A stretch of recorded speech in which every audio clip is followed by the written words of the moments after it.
Salut à tous la famille, c'est Ben Grisou. Aujourd'hui on se retrouve pour un nouveau débrief. Mbappé qui envoie l'équipe de France encore une fois en quart de finale. Mais qu'est-ce qu'il est fort! Il est trop fort! C'est une dinguerie comment dans cette Coupe du Monde. Je suis même pas surpris de sa performance. Mais comment il porte l'équipe de France à lui tout seul.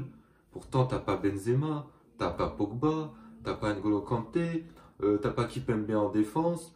T'as des patrons comme Pogba ou Benzema qui sont partis et lui il a pris le rôle, on va dire, j'ai l'impression que c'est lui qui prend le rôle de patron dans cette équipe et qui porte l'équipe de France. Et parce qu'à chaque fois qu'il a été titulaire dans cette Coupe du Monde, il a marqué. Premier but contre l'Australie, le deuxième match le Danemark il met un doublé, le troisième match contre la Tunisie il est pas, il gagne pas, enfin il est pas titulaire quoi.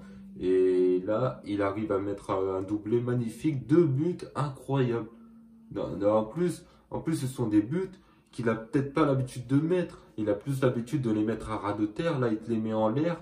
Du côté droit de Chesney et de l'autre côté, côté gauche. C'est incroyable comment il te fait des différences incroyables dans cette équipe de France qui pourtant a été en première mi-temps secouée. Les premières minutes étaient très bonnes, les 15 premières minutes étaient très bonnes, mais après les Polonais ont commencé à dominer l'équipe de France. Et normalement, il devrait y avoir un 0 à la 35e minute où il y a cette. Moi, je pensais qu'il allait y avoir but, je me disais c'est bon, il y a but. Au final, t'as Lloris et Varane derrière qui arrivent à sauver miraculeusement, on se prend pas ce but. Mais clairement, défensivement, on a été très très inquiétant. Ça fait rappeler quand même, ça fait un peu rappeler aussi 2018, où en 2018 on se prend 3 buts par un Argentine qui était totalement faible à cette époque. On se prend 3 buts, là on s'est pris quand même un but. Je le sentais qu'on allait se prendre ce but à penalty, pas penalty, je sentais qu'on allait finir par se prendre ce but. L'équipe de France qui a été en difficulté défensivement en première mi-temps. Lewandowski qui était à deux doigts d'ouvrir le score sur une frappe lointaine du pied gauche, je crois. Et Lloris qui pourtant faisait qui pourtant est très bon dans des grands matchs. Là, il a fait des situations. Il y a des situations où il a été très inquiétant. Il nous a fait peur sur des moments, sur des relances. Déjà, la première relance, il est à deux doigts de se faire contrer. Il était pas rassurant jeu au pied, il était pas rassurant. T'avais Upamecano qui était satisfaisant, t'avais Varane qui était pas très satisfaisant, Koundé sur le côté droit je le trouvais pas très bon.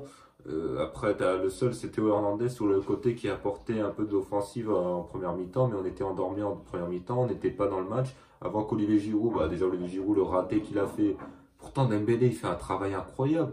Alors oui, on va dire oui peut-être que la balle elle est trop forte, mais sincèrement Olivier Giroud il était sur son pied gauche, c'est un but qu'il doit mettre au fond des filets à chaque fois.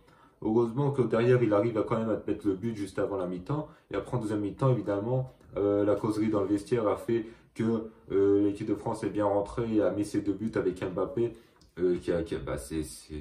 Si vraiment lui, il est plus là. Alors, je me disais déjà, je me disais que sans Benzema, c'était foutu pour l'équipe de France. Là, sincèrement, s'il n'y a pas Mbappé, mais ça aurait été. Je sais même pas si l'équipe de France aurait passé le premier tour parce que c'est lui qui porte cette équipe de France.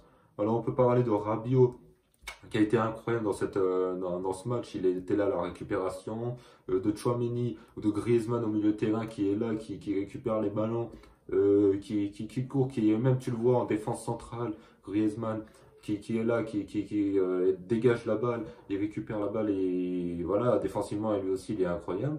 Mais sincèrement, sans Kylian Mbappé qui est là pour porter cette équipe, l'équipe de France ne va même pas en demi-finale. Là, on est en quart de finale, on ira peut-être on ira peut-être affronter soit l'Angleterre ou le Sénégal. Dembélé, je l'ai trouvé intéressant, même s'il n'a pas été bon en première mi-temps, il a été plutôt intéressant en deuxième mi-temps, où il tentait des accélérations. C'est lui qui fait la passe D, même sur le but de Kylian Mbappé.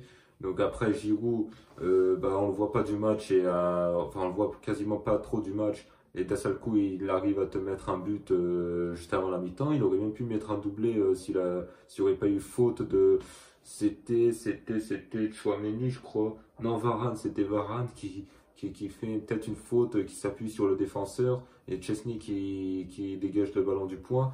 Au Giroud, il a mis un retourné acrobatique, ça aurait été incroyable. Bon, sur 53, ça y est, il a mis 52 buts en équipe de France.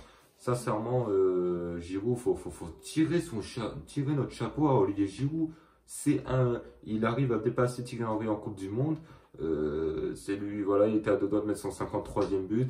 Je pense qu'il ira peut-être jusqu'à 55 voire 60 avant que Benzema revienne d'ici après la Coupe du Monde.